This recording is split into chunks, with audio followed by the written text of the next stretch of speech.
What's good, family? It's your boy Also Jay, and I'm back with another video. We will never be able to move forward if we keep living in the past. Now, what inspired me to make this video? I mean, everything that I'm about to say is already things that I've been believed in or been understood personally. But there's a show, a very popular show, you've probably heard of it before, called Game of Thrones, right? And the death of a character named Jon Snow really, to me, was very symbolic to the real world.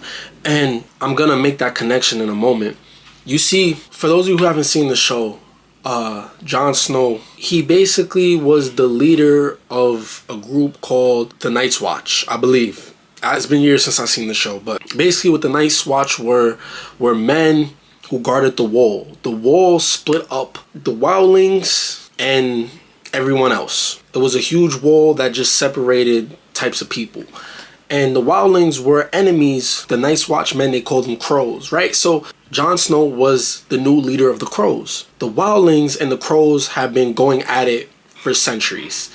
Basically, the perception on the wildlings were that they were these savage beast type of people, and the crows, their job was to keep them outside of the wall. Really, you come to find out later in the show, the wildlings really just wanted to get on the other side of the wall, because on their side of the wall there were these night walkers that were unbeatable killing machines. Basically these humanoid ice monsters, ice demons that just basically just were unbeatable, at least so it seemed. But most people didn't believe in night walkers, right? So when Jon Snow went on the other side of the wall, he got to know some of the wildlings, and he also got to know those night walkers up close and personal. And he realized that those night walkers were going to get past their wall and kill everyone, every human, whether they were crows, whether they were wildlings, or whether they were the people like the kings and queens that lived on the side where the crows lived, that the crows defended, right? Because of this, he felt that the only chance that humanity had to survive was if they came together. If they came together and they went against a common foe that was coming for all of them, whether they were against each other or not. The people of the Night's Watch, they didn't agree with this, because their ancestors, or the past people who were of the Night Watch, they've been fighting the wildlings for centuries. And their ancestors, their people, have just been enemies for centuries, right? So nobody was on board with Jon Snow when Jon Snow said, hey, we need to team together, put our differences to the side, leave our past behind us, because if we don't, we're all gonna die. That was basically Jon Snow's message. That's what Jon Snow was trying to do. A big reason why most people didn't agree with Jon Snow for this was because they didn't believe in the Night Walkers. Forgive me if I'm calling these, I'm unsure if I'm calling them the right term. Like I said, it's been years since I watched the show, but it's a great show. So because a lot of people never seen the Night Walkers up close and personal, they didn't even believe in the Night Walkers, so they definitely wasn't on board with the other side, the people that they've been enemies with, they've been at war with for centuries, right? But Jon Snow still elected to go ahead and do what he felt was better for mankind, even though all of his men of the Night's Watch were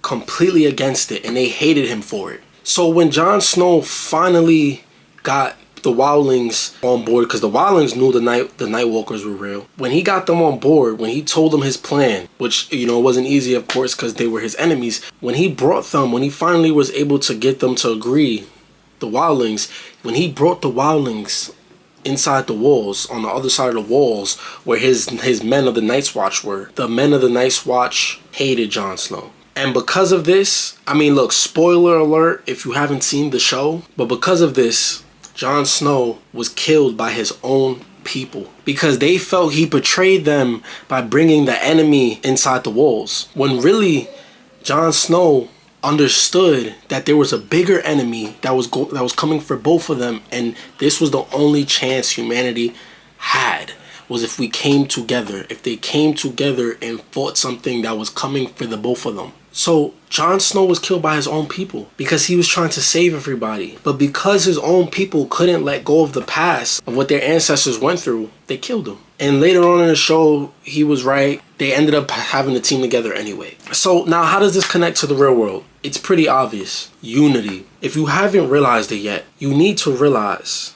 that the powers at be purposely, or used to be at be because they ain't in power no more, purposely separated humanity. Whether that was by race, whether that was by gender, whether that was by sexuality, purposely separated us so we can fight each other. Now, granted, there are too many people today, and I'm not trying to undermine it, but a lot of people today are still living in the past of what our ancestors went through, and they blame other people because of what their ancestors did to our ancestors. When really, on a deeper level, that's what they wanted, the former powers that be. The only way humanity will evolve and move forward and make the world a better place is if we come together without any separation.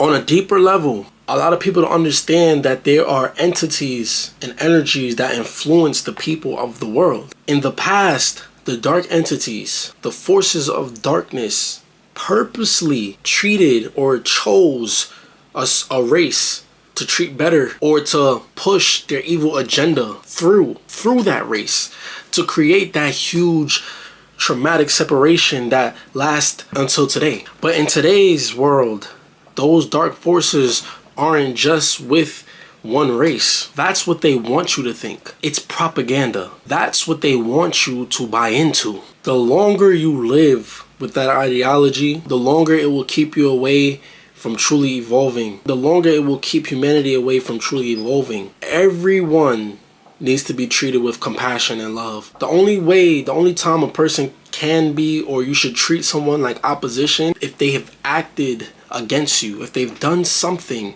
And I'm not talking about their ancestors. If them personally, if that person has done something to you or someone you love, then there is no reason why you should be treating them any different. You don't know that person. You don't know what they've been through. You don't know what kind of mind and heart they truly have. Just like with superheroes, the same reason why Batman never kills the Joker or Batman never kills the bad guys. His character, they've said it many times, if I do that, then I'm no different than them. I'm becoming them. I'm crossing that line to be them. Our ancestors do not want you to treat other races as the enemy. No human should be treated as the enemy. We are one race. And that's what people fail to realize. The color of your skin is an illusion. The only thing that's truly different is the culture. But when it comes down to the meat and bones, the heart, we're all the same. The spirit, we're all the same. So when people like Jon Snow in the show Game of Thrones, there's people like that in real life who realize this. That in order for us, and that show was about survival, but it's even past survival for us. Survival does play a role, but it's more than survival. It's just evolution. For us to evolve, the past has to be left behind us. It's good to know your history, to know where you come from, to understand the power that was hidden from you. But just because you understand the past doesn't mean you treat the current world, the outside world, like we live in those times. It's a completely different group of people that live in these times right now. And the only way the human race can evolve is if we teach the ones coming up compassion. You've heard the saying before, you can't fight fire with fire. It only creates more fire. And if we continue to move with that mentality of separation and fight against each other, that's fire and fire, and the human race will destroy itself. We need to be solution-oriented, forward thinkers. We are in control of our realities. We need to take our power back and work together to create the best possible world that we can. But first, it starts with you. It starts with self. So be the best version of yourself and treat people how you want to be treated. But learn how to love yourself before anything. But that's all I got to say for this video. Make sure to like, subscribe. I love y'all.